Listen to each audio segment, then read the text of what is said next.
Entering another slave master's enclosure was not particularly difficult for a slave. After all, if you were indeed a runaway, you'd be missed at roll call each morning anyway. So they had no real objection to a slave without a shift wandering into their territory. The fact that most of Philadelphia was still confused and recovering from the slave riots only harried Red Eye's forces' efforts to control the exact location of each individual within the wall. Besides, I had Wicked Slit's approval to be here now, if no way to really show it. If confronted, I had to hope her name carried enough weight to permit me access, or avoid the guards simply throwing me out the door again. If that happened, suddenly this would have to become a lot more covert than before. There was no way in Equestria I was returning to Wicked Slit empty-hooved. I liked having 4 functional legs. As I trotted over the concrete expanse of the airfield, I winced in pain as my injured front leg caught one of the many cracks and small fissures. I fell back onto my rump, rubbing the fetlock gingerly. Okay, 3.5 functional legs. Ahead of me was the expanse of the Pegasus Chariot Air Base. Pegasi didn't need a runway, of course, but some of the larger skywagons of the past clearly needed a little space for them to reach some momentum. Strewn across the field were the mangled and blackened wrecks of every type of chariot imaginable, from small personal transports to huge antique flying sky tanks, as well as everything in between. Many were jumbled into one colossal pile of twisted scrap on the eastern edge of the airfield, the opposite side from the crater. Their light materials had simply been blasted away by the force of the Zebra megaspell to become a small mountain of metal against the walls of the hangars that lined the eastern border. Briefly, I imagined what it might be like to fly with one of them tied behind you. I kept an eye on the vehicles, tightening my jerkin. Even as I watched, slaves picked over them. They sought small components, magic spark matrix gems, or cut the fuselages apart with those ever-whining auto-axes. No matter where I went in Philadelphia, I could spot or at least hear them in the background. If I ever got out of here, a silent night would be the first thing I would desire. Red-Eye had not let the airfield go disused. Much of the forces stationed in Philadelphia used it as a makeshift arrangement ground. In between the wrecks, teams of his army checked weapons or stood ready for instructions on their next task. I suspected they mostly lived in the masses of buildings, ruined of course, nearby that used to belong to the residents of Philadelphia. I always wondered how they dealt with that, sleeping in rotten beds that had once contained some pony's entire life and sense of safety before the megaspells. How could any pony stay sane invading such a sacred place of memories? The fun farm had been bad enough, but a pony's own home. A memory sparked. I remembered the first time one of my masters had sent me scavenging in an abandoned farmhouse. Inside there had been bones, 2 sets of them, huddled together in their bed with limbs curled around one another for reassurance. The wall had been facing a balefire crater. I imagined them lying there, trembling, and saying their last assurances of love as sirens blared and the world ended around them, before the terrible force of the megaspell surged through their home. In the next room I had found another skeleton, even smaller than I, alone in a cot, surrounded by Foal's toys. I cried a lot in life, but that day I had done so more than most. To be standing there, alive and lost in a far-flung ruined future, seeing the preserved horror of the moment that Equestria had died, simply broke me. It had taken my master himself to come in and find me huddled up in the corner. I had been clutching a little wooden doll that had somehow survived, as though it would somehow help relieve the pain. I kinda missed that doll. Aside from my mother, it had been the only thing I'd ever hugged. Shaking my head, I let my eyes traverse towards the airfield's terminal and away from the homes of Philadelphia. One farm had been bad enough. To linger on the hundreds of households holding all sorts of memories would probably drive me insane if I stopped to think about it. Getting to my hooves, I began the journey to the entrance from the runways. The terminal was a strange building. Most huge public buildings I had witnessed tended to try and be somewhat fancy or stand out. I had once glimpsed Ten Pony Tower, whistleless being dragged through Manhattan towards my next master. The colossal building had struck me as rather pretty, as though some of its elegance had survived the bombs. The terminal, however, was bare. Concrete pillars supported a flat-topped dome in a slight throwback to the architecture the Pegasi of old used to have in their cloud cities. A book my mother had once called an forget it. I couldn't remember. Some big book with lots of pictures about the old world. She had pointed out the cloud cities to me, wishing I could be up there and safe instead of down here in the muddy ruin like all wasteland-born ponies. But this terminal had none of the light and gentle flare of the cloud buildings. It was built from the same dull material as the rest of Philadelphia, to clearly be functional and affordable in the face of a city that had become the center of materials industry in Equestria. Only the barest roots of Pegasi architecture were present, save for a single mural above the main entrance of the airstrips bearing a motif of 6 ponies, including that damned pink pony. Someday I was going to escape her gaze. She was even glaring right at me off the mural. The size was deceptive. What I took for a small mural above a door simply kept growing as I crossed the wreck-filled fields towards it.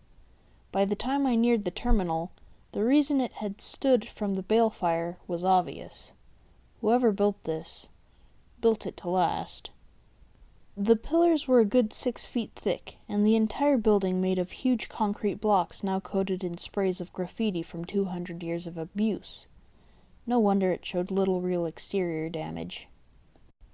As I moved inside the entrance, noting the guards who watched me warily growing in number from the mostly empty airfield, I had a sense that it would also make getting out a hell of a lot tougher than getting in, should I need to leave in a hurry. Concrete wasn't well known for little gaps I could squeeze through to escape this time. "Oi!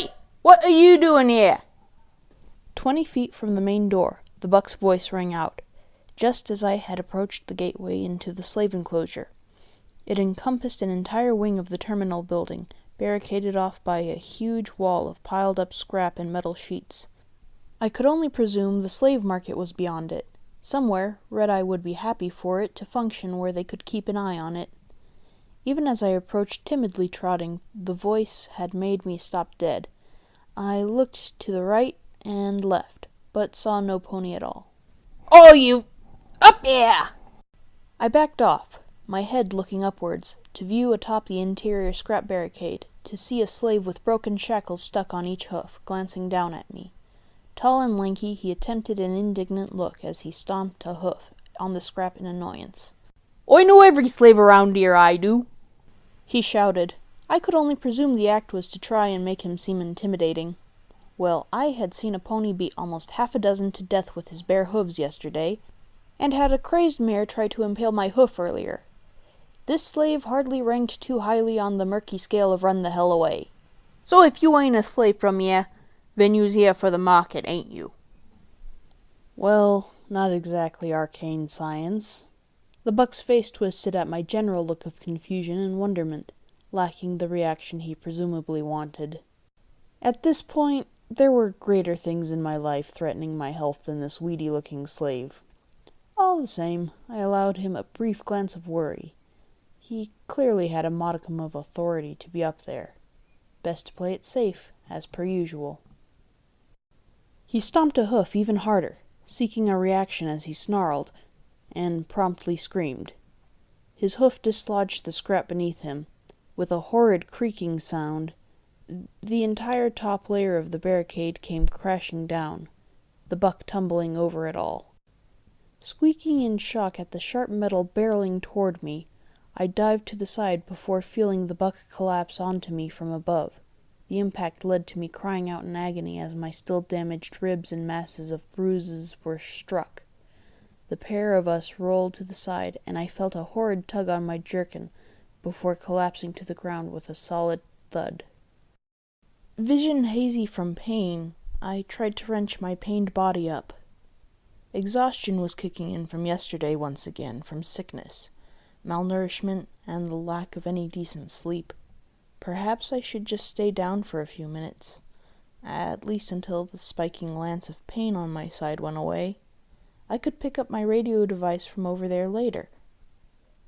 Wait!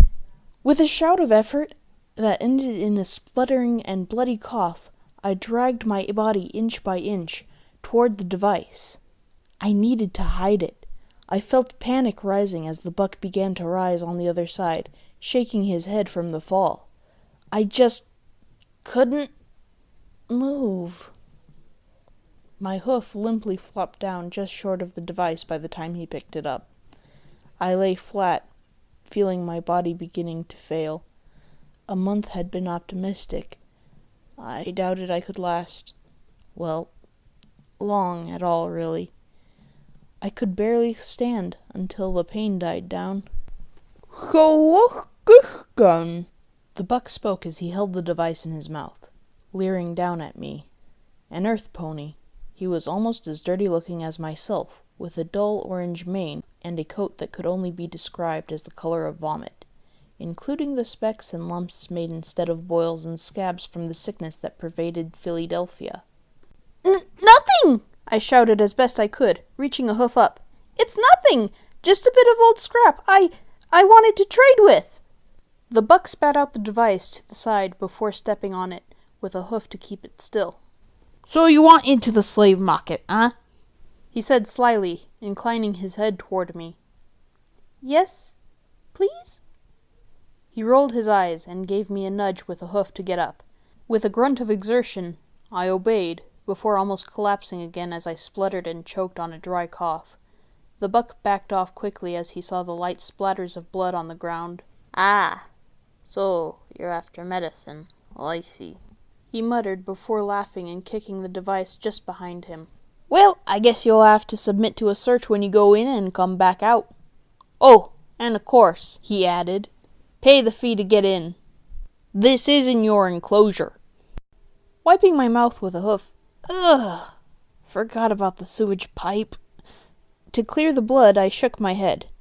I don't have anything to give. The buck tapped the device with his back hoof lightly. Not anymore. Oh no. No way! That device was the only thing that kept me going. I was living on borrowed time with a sickness and untreated wounds that were eating away at me. The blood dried on my scalp from the whip still stung as much as my near-broken hoof from yesterday ached while my lungs felt ready to pop out my mouth on the next cough. Without that device constantly broadcasting, I don't think I could have made it without the hope it gave me. The hope that I could do something before I succumbed in here. No! I shouted, stumbling forward to try and grab the device, only for the buck to simply knock it out of the way again with a hoof. Damn it! This was like a child trying to get something away from a grown parent. If I'd been healthier, I knew I could have been more agile. But in this state, I was just a little weakling pawing at him, as small as he was, too. Oh, no, he cooed. You gotta pay the fee to get in, or yous doesn't get any trading. I need it! I screamed as I tried to duck around him, slipping and falling each time. I fought not to cry. Not in front of this pony. I had been shot at, put in the pit, well, kinda, and survived a riot. I was not going to cry in front of this little slave. I wasn't. I couldn't get it back. I stepped back after my last desperate grab for the device, strength leaving me as my stamina failed. I had to cover my eyes with a hoof that he wouldn't see me. There we go. Except that this is mine, and you can go in, he sneered, and get me something on the way out for you to pass this border again. Red Eye doesn't care what we do, so long as we don't have any items he wants in our enclosure or get in the way of our work shifts. So this is our job and a right to claim. I stomped a hoof and shook my head in frustration. The buck was right. I'd been so damn close. Not only was I having to risk everything for Slit, now I was losing my radio device hoof machine thingy in the process. As I dejectedly turned, another buck's voice rang out. This one less nasal as the first buck's, but filled with a curious tone that implied the owner of the voice preferred things explained to him. "Hey, what's going on with that midget out there?" said the second buck as he trotted out. This one was almost as short as I was, but a lot more thickly set. Figures, I thought, that the tall and skinny one and the short and stubby one would be together. There seemed to be one in every slave farm I'd been to my entire life. Perhaps every generation had their own ones in Equestria. Only briefly it occurred to me that myself and number 6 had been almost the same thing for a short time. "Little slave here wanted into the market. I was just taking this as payment." They continued to talk, boast, and snicker between themselves, but even as I cowered, slightly further away, trying to tear my eyes away from the radio device, a thought entered my head. I had one ace up my jerkin's sleeve. I began pulling out the parchment and quill, before taking the quill and pretending to write something. The obnoxious slave pair finally noticed me. "Hey, what are you doing?" I looked up, spitting out the quill briefly. "Oh, me?" I began. I'm just taking your names down. Wicked Slit will want to know who stopped her messenger getting in." To their credit, they hid the look of stark terror well after the first 3 seconds. The skinny one grinned. "Ah! You don't know our names?" "Yeah," interjected the smaller buck. "You ain't got nothing on us. We're not going to tell you our names. Are we?" The smaller glanced up at his colleague before receiving a clip around the ear with a hoof. Damn. They were slow, but they weren't completely hopeless. However, for once in my life, I felt like I had an advantage here. I could do this without resorting to violence from Wicked Slit to get in, or having to break rules. Call me crazy, but hearing the device playing Velvet's music seemed to clear my terrified and conflicted thoughts just enough to know just what to say for a little to get by them.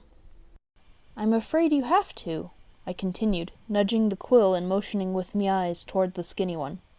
"What is your name so Wicked Slit can find you and gut you?" The stubby one looked a little panicky at the mentioning of gutting.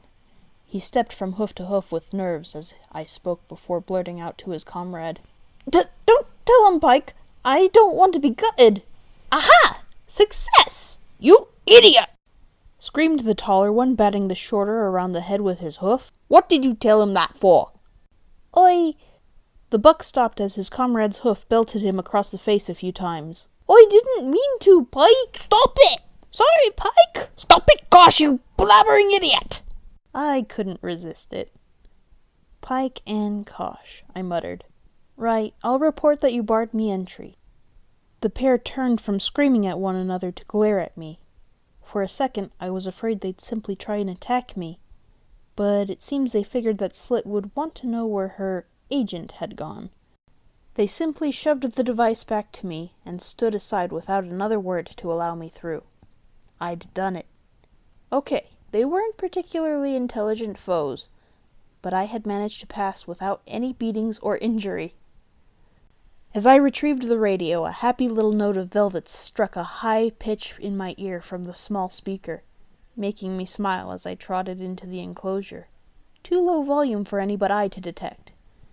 With a silent thank you, I tucked it back under my jerkin, pulling it back over quickly. That little device had been meant to guide me. I knew it.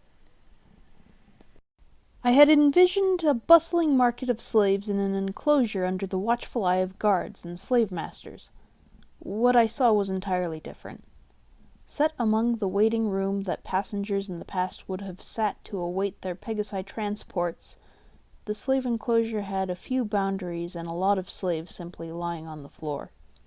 What envy I had for them having 4 walls and a solid roof quickly evaporated, as I witnessed the bare stone they had to sleep on in here. At least the Fun Farm petting zoo had dirt. The ponies were all sore-looking, usually on one side from lying on the hard surface for so long each night. The old areas where seating cushions might have sat were long gone, leaving only sharp metal fixtures in their place from the ravages of time. Around the edge of the walls were blown-in shop fronts. In these lurked what I was searching for. 3 were on this side of the waiting room. Through some arches I could see a few more. 1 boarded up and another 2 bearing another couple of merchants. At the back of the room was another large corridor, like the one I had come in by, showing a sky deck overviewing the runways and presumably leading further into the facility. All was just as blighted and bare as the concrete exterior.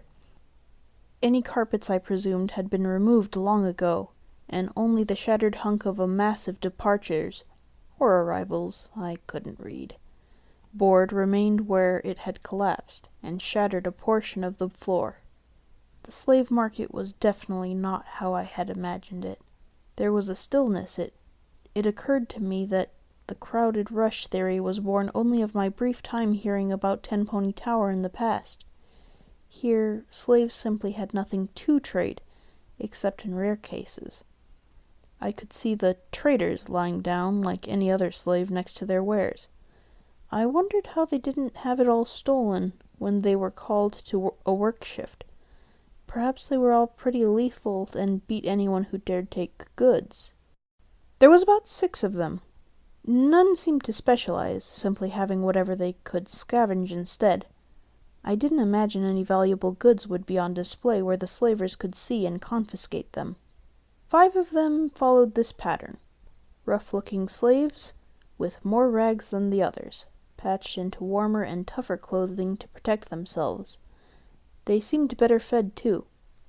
3 mares and 2 bucks made up their numbers, and there seemed to be at least 1 guard nearby each shop as well, also a slave. Red-Eye's guards were beside me at the entrance, clearly more for a presence inside than any real purpose. A 6th merchant caught my eye, though. A unicorn with an old saddlebag bearing the imagery of 3 butterflies in a yellow and pink pattern. I knew that design. I'd seen it before in the home I'd been forced to search years back in the bathroom, as a kind of medicine cabinet. Medicine! I could get something to perhaps save my life. Well, time to start looking. Even my journal could wait to see if the unicorn could get me something, or better yet, heal me. I trotted as fast as I dared on my now wobbly leg through the arches, into the second half of the waiting room. Dejected ponies lay on the ground around me, watching me with hazy and hopeless eyes as I moved toward the healer. Many moved away from me. At first, I presumed due to my sick appearance, but after a quick sniff, it was probably the fact that I was still reeking of drainage. Well, bartering was going to be such fun while smelling like a latrine. All the same, the slaves backing away from me only served to remind me that I was in dangerous territory here. Slaves were opportunistic. If any of them thought of a reason to bring me down, they would. I was alone, truly alone. No pony was waiting in the wings to save me now. Fear bit at my mind and gnawed at my determination to achieve my aims and get my journal back. Was it worth risking dying for a few scraps of paper I never even really looked at? The unicorn healer seemed to regard me with some distaste as I approached, his eyes following my clearly sick self right up to looking down his own nose at me past the small set of glasses. His cutie mark didn't fill me with great confidence. A bone saw. I heard you can get healing here. I hardly even knew what to ask for. Could I be healed? Fairly basic, but what else could I ask for? I certainly didn't know exactly what was wrong with me, and if I started listing everything, we'd be here till the end of time. The healer snorted, spitting to the side, "And this is a doctor?" and moving around me as his horn flared into being. "Checkup is free, shrimp," he began muttering as his glowing horn flickered to and fro across my body. "But the healing costs. What you got to trade?" I sighed, my head drooping. Just typical. Healing equipment would be rare and valuable to slaves, but healing magic was hardly a finite resource to a unicorn. Yet he still charged? Oh, come on, this just isn't fair. As he trotted around to look me in the eye and cock his head, awaiting the offer, I could only lower my head again and shake it. So, just another sick little slave who thinks I give out everything for free because I'm medically trained. What did you honestly expect? It's a buyer's market among slaves these days. Only reason I'm not drafted to heal his army is because I've not got any stamina for this at all. I can only do 1 pony a day with magic perhaps, and still have enough left in me to work my shift. He eyed me up, eyebrows narrowing. And here you think I'm going to waste that on you? Please, isn't there anything? I couldn't hide the shaking fear in my voice as I was forced to admit the truth. I think I'm dying. Sir, please. You certainly are. Shit. I'd had theories, but to hear it straight from the horse's mouth, in more ways than one, was chilling. I felt my eyes beginning to well up as I stared at the healer. He just tossed his mane inside, turning away to his inventory in a bag. I could see little orange packs and small bottles of sloshing liquid alongside a few syringes. Why did the slavers allow this? For a second my heart leapt, until he simply sat on them instead of fetching anything, crossed his hooves and fixed me with a stare through his glasses. You have an irradiated lung infection on top of some pretty severe radiation poisoning, kid. Throw on top of that a minor taint mutation, that explained the ears, and a high level of toxin in your general respiratory systems from Philly's oh-so-lovely smog. Not so uncommon around here. I get about a dozen or so a week who want healing without anything to trade. For you, well, the taint isn't curable. That's a given. But the radiation poisoning and the rest, it'd take about 5 rataways and a few healing potions, with a charge of magic to save your life. As you can imagine, I'm not about to give them away for free. You can wander off and die in your sleep like all the rest who want handouts. I felt my hooves going weak. I had to lie down to avoid collapsing. A pony in good health might survive a week or so with all this, but you've got multiple barely healed lacerations, bruises everywhere, acute rad sores on your leg and face, a partially dislocated front leg, and bruised ribs. Couldn't see how many. That jerking got in the way of checking. With all that, I'd say you're for the off within perhaps a few days' time out there in the smog. Hell, you might drop off any night at this rate. I was trembling, wet dots appearing on the ground in front of me. My rasping breathing led to a few coughs as I attempted to keep my emotions in check. I was dying. There it was, right there. The confirmation that my time was up. I could barely believe it. Yesterday morning, I was ready to accept this happening any day. But now, after being shown what was truly possible with life, I didn't want it to happen anymore at all. In its own way, this was worse than the pit. At least there I could have run away or tried hitting back. It wouldn't have saved me, but that feeling of resistance was a small, if important, comfort. But sickness, I couldn't get around that. Please! I was whining, but I could barely help it. You must want something. I'll do anything. I reached my hooves forward to his, only for him to pull them back in disgust and scowl. Get off, you irradiated little shit! He screamed, moving away from me and zipping that bag of his closed. He made to turn away, before stopping and looking back. A different glow in his eyes as he looked up. Actually, anything, you say? I didn't like his tone, not one bit, but I still nodded. Well, how do you like to earn your healing? I hardly had a choice. I walked away from the booth with a fearful mindset.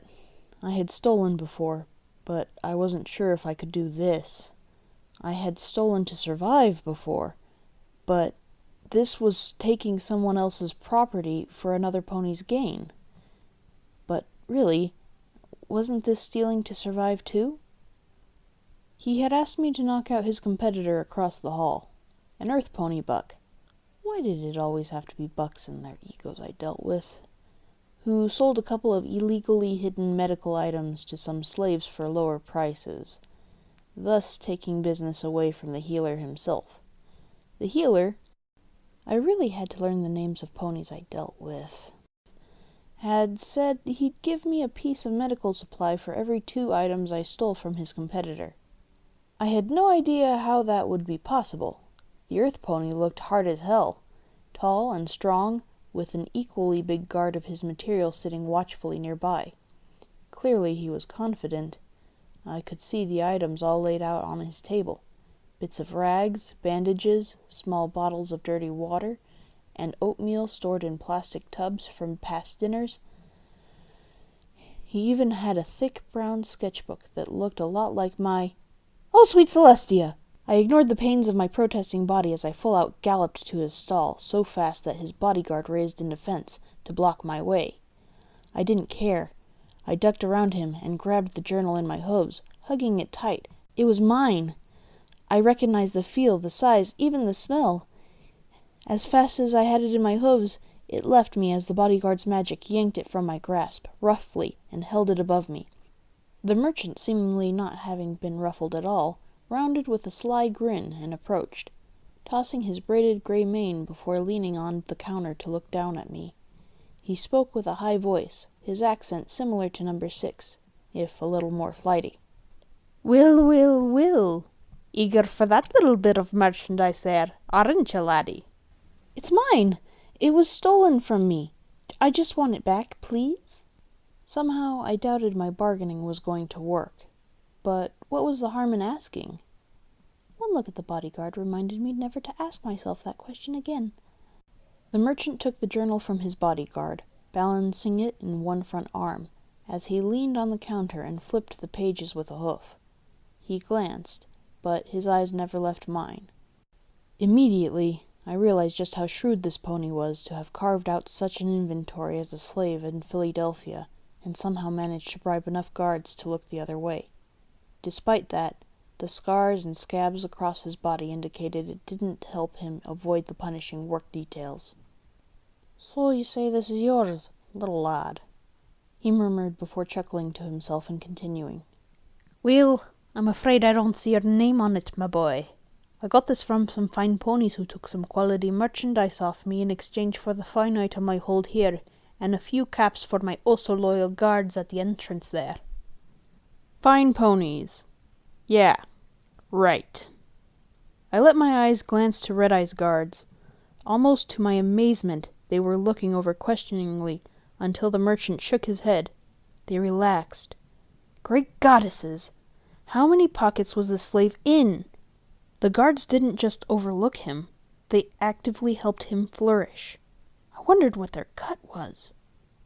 No, you want this, piece returned, do you, laddie? I was really beginning to hate that accent. Like every word he spoke was pronounced simply to condescend me and pretend I had absolutely nothing at all on him. Okay, that was absolutely true, but still. Yes, please. There was no sense in hiding it. He clearly had me judged before I even spoke a word. Then let us do business, lad. Me name's Sooty Moras. What about yourself? Shackles? He managed to sneer and laugh at once as he patted my brow with a hoof. Ugh, even slaves look down on me now. Sometimes I really wish I could hide that damn cutie mark. But this was the pony the gang had mentioned. So this was definitely the right place. My journal hadn't gone to any pony else first. His bodyguard snorted with him, but maintained a watch on the merchandise while Sooty Morris dealt with me. Murky number 7, I muttered, looking to the side. Well, little Murky. He began flicking my journal from hoof to hoof, almost hypnotically. For a lovingly bound book with thick, good-quality paper pages filled with all sorts of interesting pictures of mares for a good buck's enjoyment. Oh, come the hell on. Those weren't for others. I'd have to say we'd be looking at requiring something to produce more enjoyment. any chems, or even certain medical supplies like medics. Normally, I'd say about 3 doses or so. But for you, laddie, 10. What? 10? I almost screamed it before choking on my own words. Almost degradingly, I felt him slapping my back to help me with my coughing. Felt like I was about to cough out my own ragged and bloody windpipe soon. Well, you see, son, he began, lowering himself down to my level. I'll give you one bit of information about this world. Nothing is free.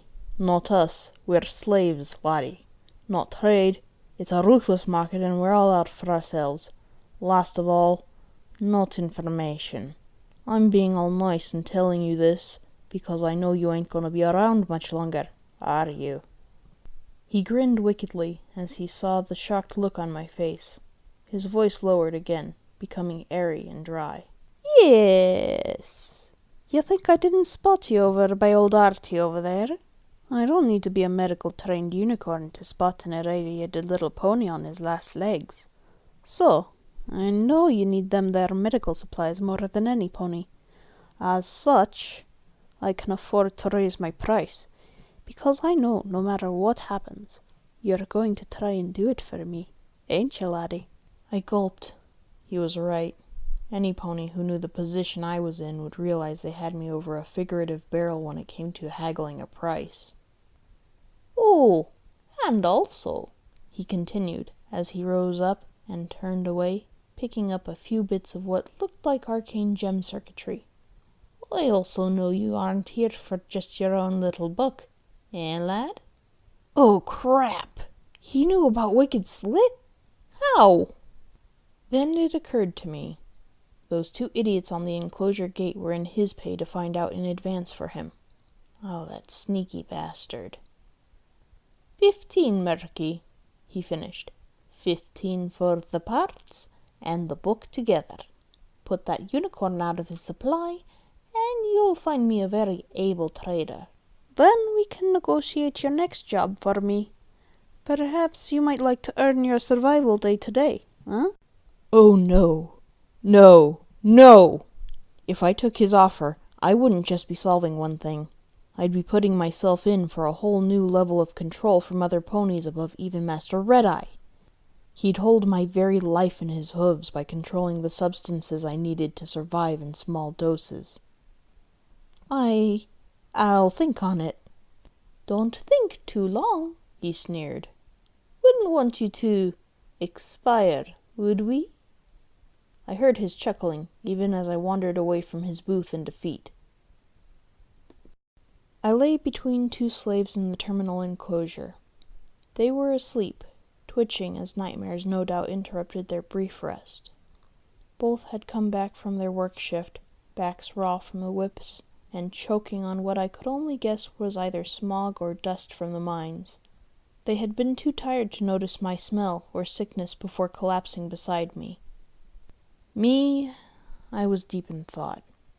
I sat with the parchment, my charcoal sketching on my makeshift checklist. My journal sat at the top.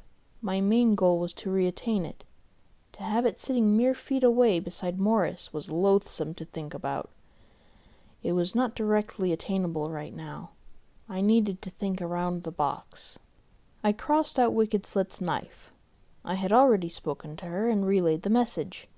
Instead, I added a small magic gem to represent the parts I needed to get for her. Without them, I was due for nothing other than a bloody demonstration to the other slaves.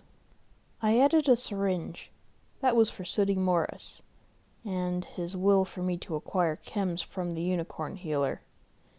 Briefly, I wondered why he couldn't deal with it himself. It wasn't like the guards were going to stop him. Hell, they protected him. Must be some sort of slave market unofficial rule set from Red-Eye on how it could run without becoming a nuisance to him. A small magic potion was drawn below it, to steal Morris's smaller medical supply for the unicorn, to monopolize the market in his favor for healing. Contrary to what the unicorn said, I doubted it would put Sooty Morris out of business, but it would assure the unicorn's rise within the slaves' ranks and pecking orders. I added the head of a ganger, Whatever happened, I still needed to figure out how to evade their attentions tonight. Perhaps if I could find another slave master, or get transferred to this terminal building? Finally, I added the symbol I knew was that of magical radiation. My own poisoning that was slowly taking my life. I needed to survive. As I looked at the growing list of jobs and tasks before me, I had a sense of impossibility. Some of them countermanded the others. Without Morris, I would be killed by Slit. But without Artery, I would die anyway. I wanted to run away. I wanted to hide. But it wouldn't help anymore. No pony would be wanting to help me, and I had nothing of my own to exchange, other than a broken radio that wouldn't cover the costs. I didn't know what to do.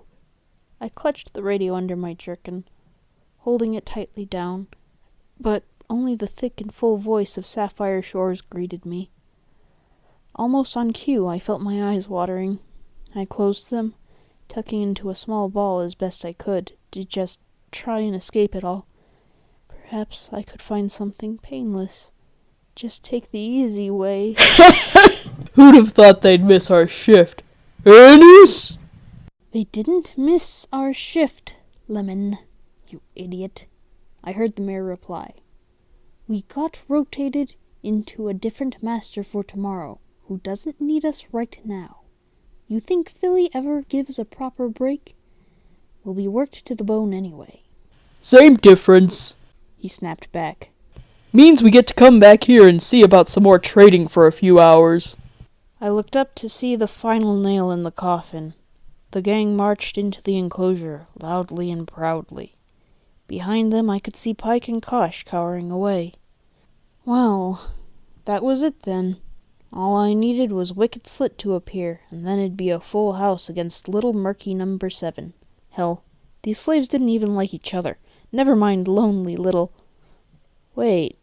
An onrush of sudden hope blossomed in my mind as the pieces fell together. It wasn't perfect, but it was something. I got to my hooves, tucking the parchment carefully beneath my jerkin. Oh, look who it is! Every pony! The gang stopped in their tracks after intimidating a smaller slave merchant into giving up some month-old oatmeal for a few bits of scrap metal to look at my mangy and weakened self trotting up. Briefly, I realized that if they dared smell the sewage stink about me, they'd be informed very readily about who was spying on them earlier. Well, best not give them a chance to get their bullying started.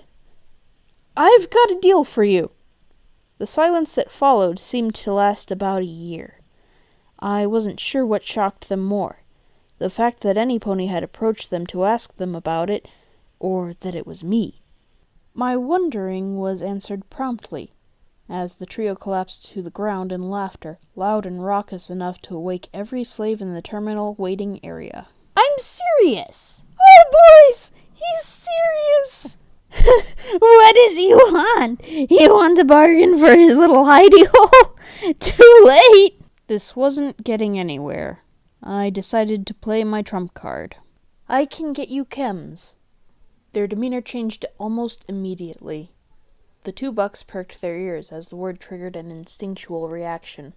Mentally, I leapt with joy that my wild shot in the dark, that these gangers had experimented with chems in the past, seemed to be right on the money.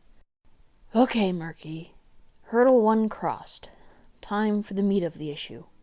I know where to get them. Help me, and I'll tell you. That didn't go down well. The mare particularly stayed right where she was without so much as a twitch in her eye. I guessed she perhaps hadn't partaken.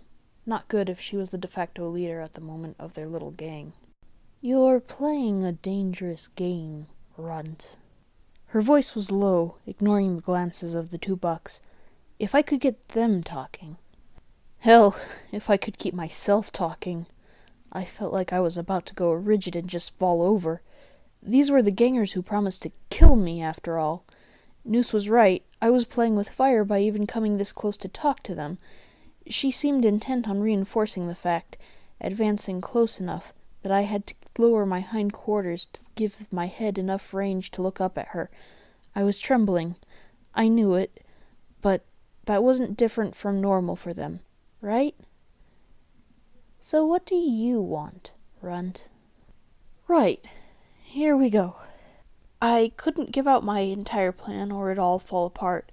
If the gang knew, then they'd be able to pick out every problem with it immediately to benefit themselves.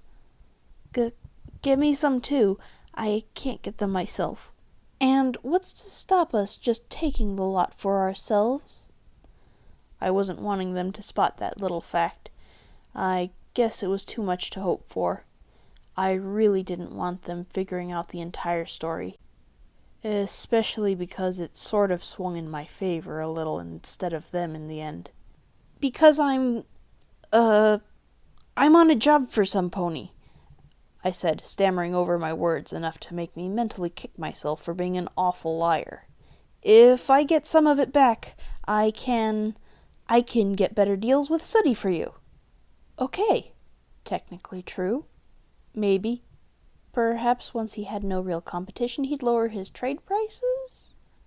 Also, Celestia might descend from on high and whisk me off to my marriage with the stable dweller in Canterlot Castle. Noose narrowed her eyes, shook out her mane, and looked back at her two comrades. Their eyes betrayed a fervent wish for chems, to add some spice to their hellish life in Philadelphia. Eventually, Noose sighed and sank her head. Fine, she said, deadpan delivery, very much intact. But this isn't a deal, Runt. We see something we want, or prefer, your loss. My heart leapt. Perhaps this had a chance after all. Oh, and Runt? I froze on the spot. Don't think you're off the hook. Her face came right down level to me. I bit my lip, trembling so hard I feared I might shake a tooth loose. Your little hidey-hole is gone, Runt. You see, we got tired of you being all cozy in there. Why? 'Cause we're just nasty ponies like that. We still remember that you bucked one of us in the face. We don't let that shit go easily. You listening? I nodded a little. Her hoof struck me across the face hard enough to cause the bad tooth from yesterday to come loose again. I yelped loudly enough from the pain that every pony in the area stared for a second. I said, you listening? Yes! Who's in charge of this little thing, then? You. The hoof struck again. The other side. I felt the tooth wrench slightly further as I fell to the ground. Don't forget it. Love taps is all they were. When we're done with you, you'll wish that we just taunted you like before. Fucking runt. She wandered off to join the bucks. Teary-eyed, I got to my hooves unsteadily, trying to avoid coughing up more blood as I held a hoof to the loose tooth. Of course I couldn't lead this. I was the slave at the bottom. They would lead. I would follow. Just like always. I explained my plan to them. They were not attentive listeners, and I had an uneasy sense of them just watching to look for loopholes in it. We sat in the baggage exchange of the terminal, a good 30 feet from the slave market. I knew Sooty had ears everywhere. I couldn't take any chances. I nursed my head as I sat with my back to the way out. If they made a hint of a move, I was gone. I didn't like being so close and alone with these three, but right now they were my only hope. That thought alone scared me to the core. Being forced to deal not just with one devil, Sooty, but 3 demons too. The medical unicorn, Artery, has the drugs. The 2 bucks seemed agitated at the mere mention. I sincerely hoped they wouldn't just go for them instantly. Lemon in particular seemed to have a nervous twitch. I wondered if he was fighting addiction to something. I need to get the drugs out from him to trade with Sooty. If you 3 distract him, cause some disturbance, I think I can sneak his pack away from him and take what we need. Noose stared hard at me. She didn't like the plan. That was obvious. I could tell what she was thinking. Why not just take it? We can't just take it openly. Oh, Celestia, please don't hurt me. Because Sooty Morris is watching and he wants it done quietly. I think the guards are there anyway. Noose didn't relax at all. Her stare was beginning to make me uneasy. So, if we were spotted, then we'd all be thrown in the Perisprite pits or something. Runt, I assure you that if you mess this up for us, I will ensure that a Perisprite swarm would be the least of your worries. Her voice was cold. For the first time, I began to grasp the weight of this situation. This wasn't just them bullying me or seeing me as a target anymore. This was a gang member making a promise. I won't. My voice was higher pitched, as furied at my confidence to speak. I couldn't falter. I needed that journal and medicine. So, when I have it, we'll take what he wants and then sneak it over to him in a bag. Then he'll give us stuff. What stuff? Oh, come on. Enough with the questions. I really didn't want them to know so much, given the last part of my plan. The one that relied on me betraying them. It had been inspired, really, by my standards. I would take all that Sooty wanted, but also take 5 rataways and as many magical healing potions as I could manage. Artery had claimed that I would need magic to repair myself, but I figured that if I took enough healing, it'd restore me to a point where I'd at least live. Right? That was how it worked, right? More healing was good. It had to be. I didn't want to think about the alternative. Perhaps I could sell some of his stuff back to him in exchange for magic? But for the gang, that was the next part. After Sooty got me everything I wanted from him, I would also give some of the stolen syringes to them as their payment in chems, and immediately get back to the fun farm after delivering the parts to Wicked Slit. Once there, simply tip off Whiplash about the gang having contraband chems, and they'd no longer be around the fun farm to hurt me. Sooty got what he wanted, I got my journal and life, Wicked Slit got her parts. Of course this meant I was going to be effectively killing 3 ponies by turning them in. The thought lingered in my mind, no doubt ready to crop up in guilt later. But at this point, surrounded by self-admitted to-be murderers, I realized it was them or me. Artery would lose his business, but perhaps it would make him rethink how he used his magic? What? Stuff. Runt. My thoughts snapped back to the present. Chems! I screamed. I said I'd get chems for you, and I will! The panic in my voice was evident. There were so many ways this could go badly wrong for me. Most especially the rogue element of these 3 gangers. I couldn't tell them how to distract Artery. I couldn't guess what they'd do when they saw the prizes. To them, gaining that entire sack might be worth more than anything Sooty could do for them. My weak assurances wouldn't hold long. It dawned on me how quickly I'd have to get that sack to Sooty and get my own share before the gang finished and moved to claim their prize. I could see it in her eyes. She had no intent of me getting anything at the end of this. They were using me. Just like Whiplash was, just like Wicked Slit was, like Artery and Sooty Morris. But then I was a born slave. Wasn't that my role in life? Did my cutie mark mean every pony got to use me how they wanted, even other slaves? I'd once heard stories of Pegasi having their cutie marks removed for coming down here. Right now, I had the feeling I'd pay to have that done. Noose turned without a word and moved off. Negotiations were done then, I guess. Just be ready, Runt. We do this our way. This fails, you're coming down with us. Their way turned out to be pretty much what I expected. I watched Noose wander up to a group of rough-looking slaves. Given their ruined clothing, I presumed they had used to be caravan guards. She had no subtle notion to her approach in the slightest as she saw the guards glance up at her. Gangs and caravan groups did not get on very well in the wastelands. In fact, they were mortal enemies. More than once a slave transfer caravan, including me, had been attacked by gangs. Hey, boys! Lose any good caravans recently? Her voice was jovial, taunting, and just as despicable as ever when she spoke to me. I could see Lemon and his buddy wandering around the long way to sneak up behind the guards. "Are you wanting your head cracked in this concrete, Mayor?"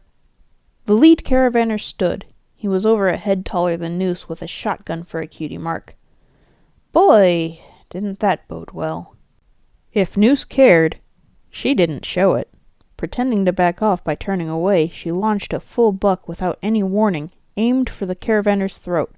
Her legs moved fast enough to blur as she made for the cheap shot, and the foe collapsed while gasping for breath from his crushed windpipe. Very quickly I became significantly more afraid of Noose than ever before. I watched as the 2 bucks ambushed the caravan guards who were still getting to their hooves. In a flurry of hooves, screaming, cursing, and splattered blood on the concrete floor, I witnessed the 3-on-3 brawl break out as more gangers and caravan guards from across the room rushed to join in. I saw Lemon floored by a unicorn hurling a fragment of concrete, while another stallion choked out a gang member with his front hooves. The ganger didn't seem to be alive. Sheer brutality and senseless beating between both parties descended into a frenzy of pent-up aggression and simple-minded violence. After number 6, I thought I'd get used to seeing this sort of thing. But as I witnessed wooden fragments stabbed for the eyes, and the sickening sight of Noose stomping a hoof on the back of a badly hurt mare's head, it forced me to turn away in disgust. She had still been grinning. I was hidden at the side of the room, taking shelter in a small space of the boarded-up shop. I could fit between the boards to hide among the entrance, mere feet away from Artery's shop, but until he looked away or moved, I couldn't do anything. He was indeed looking at the brawl, but hadn't moved away from his supplies yet. Damn, he was made of sterner stuff than I. All I wanted to do was creep into the shop and hide away from the violence now raging around. Even not looking, I could still pick out screams, thuds, and sickening crunches every so often. The entire center of the waiting area was one giant brawl now. Slaves rushed away in all directions, fearful of more riots. I could hear guards screaming for order to be restored. Gunfire sounded in the air as warning shots were fired. I didn't have much time. I had to go now and just hope Artery moved. Creeping out of the shop door, I hugged the wall edge of the waiting area as I cautiously approached his shop from the side. The front desk was passable at both sides, while Artery himself stood on the far side. I could get in and out, but if he did anything to turn, I could be seen immediately. I froze as I approached it. I wasn't guilty in this spot, just a little buck hiding away from the fighting. But if I moved further, it would be obvious. I fought with my fear to allow me to try and save my own life. Dare or falter, Murk. Dare or falter. I saw Artery move forward. He was going for an injured pony who was screaming for his help and offering his stack of caps. Dare! I rushed forward, my little hooves almost silent on the ground as I ducked behind the front stand of his makeshift shop. The big saddlebag was sitting there, tugging it open with my mouth. The rataways and potions spilled out alongside boxes of chems. Most of them I didn't even recognize or want to try. I couldn't read their labels to check, but I could count. Oh, that bastard. There were only 15 medical elements in the entire saddlebag. 5 rataways, 5 potions, and 5 boxes containing a few doses of chems each. He'd known. He'd damn well known the entire time. He'd never intended to save me at all. A scuffing sound came to my ears over the screaming and shouts of the guards striking and controlling slaves. Artery, returning with his patient in tow. I no longer had time to think. I grabbed the entire saddlebag, stuffing everything back inside it before simply charging back out of the shop the way I had come in. For once, my luck held, as Artery was focused on his patient to pull them telekinetically to his shop. I ran back toward the boarded-up shop before using the cover of the decushioned seats to crawl my way out of the area. Behind me, I heard the screaming of Artery. I had gotten away clean. For once, no overly close calls, no chases, no being spotted. and elation passed me. I had just stolen a whole ton of medical supplies. Go... me... Moving out of the waiting room, I bucked open a shaky cupboard door and hid inside. Radaway and healing potions, the two things that would save my life, right here in my hooves. No more sickness, no more rat fevers and aching hooves. But yet, I couldn't. If I didn't get those parts, then Wicked Slit would make sure my newfound health was very short indeed. Not to mention my journal. After yesterday, it meant more to me than my entire life. The first thing I had ever been truly creative with. The first thing I had shown faith and resistance to defy my masters to achieve. I couldn't abandon it or the parts. I needed a plan. But suddenly, resources were so much more limited, and I had to go now, before the gang returned from their brawl to seek chems, and no doubt their own healing from the violence too. Wrapping the saddlebag in an old cloth from the cupboard to help Artery miss that it was his, I moved out again. My limp returned, the fast rush having aggravated the joint. Biting back the pain, I took solace in knowing that, if it all worked out, it wouldn't bother me for much longer. With the adrenaline lowering, the sickness returned as well, like a crushing wave. I had to hang back for a minute as my vision swam, and the center of my balance lost its way entirely, as I fell against the wall of a side corridor in the terminal. Breathing heavily, my breathing thin and airy, I stumbled on, sweating and shivering. Not far now. Not far now till I would be better. My lungs burned. This was cutting it close. It really was.